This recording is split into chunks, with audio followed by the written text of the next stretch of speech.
What do you do when life doesn't go your way? What happens if you're very angry about a relationship or you're very frustrated at your job? You hate your apartment. You're in a situation that is just bringing up all these strong emotions. What do you do in those moments? Maybe we kind of know what would be the right thing to do, but in that moment, that's not what we feel like doing. That's not what we're being pulled towards. We just want to feel the anger or the frustration or the hate, even that we're feeling. Hello, my name is Michelle. I like to come up with stories or that I'm interested in, but talk about them through the lens of mindfulness. So in this case, I was thinking about a friend of mine who's having relationship problems and she's very angry about it. And I completely understand her. As a matter of fact, I would also be angry about it. And even though she might think, okay, this is maybe not the right way to be right now, I feel like maybe we don't need to push away the emotions. A practical way to deal with these kinds of strong emotions might be to acknowledge them, to look at them, not to try to push them away, but just to look at what is going on right now. You don't need to necessarily meditate for 30 minutes or become a Buddhist or even practice mindfulness. Or what you can still do is stop. Look at the situation as it is right now. Don't try to run away from it. Just acknowledge this is what's going on right now. I'm not feeling good right now.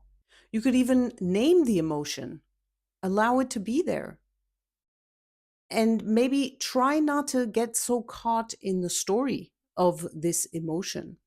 And so by doing that, you're kind of putting a like warm blanket over you and saying, "Hey, it's okay," or maybe taking yourself in your arms and saying, "It's okay. This is what I'm feeling right now." By naming the emotion, anger, frustration, rage, you're not acting upon it. You're just allowing yourself to feel this strong emotion.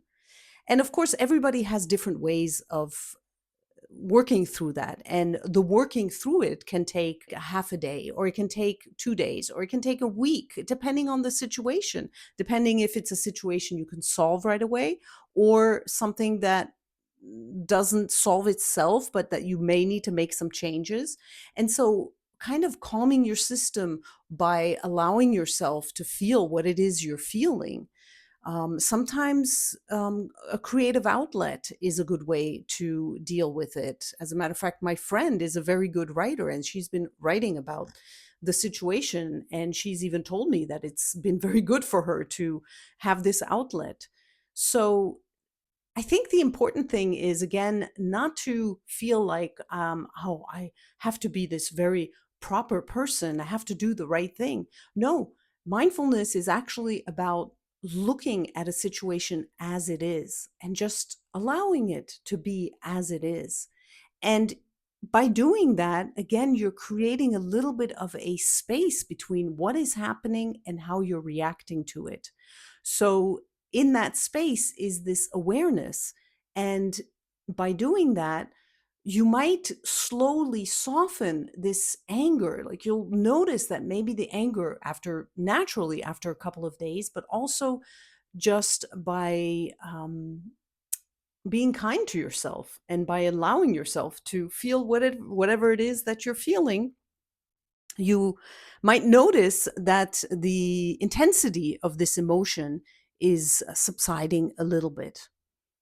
So I hope this information or this sharing of my thoughts maybe might help you, or yeah, it'd be interesting to hear what you have to say about that. How do you deal with very strong emotions, very strong situations? Because this is a human thing. We all go through that. We all suffer. And we have wonderful moments in our lives, and we have moments in our lives that aren't so wonderful. How do you deal with it? So, if you'd like to share that, please write it in the comments below. And I look forward to seeing you tomorrow for day 12 of my 30-day challenge.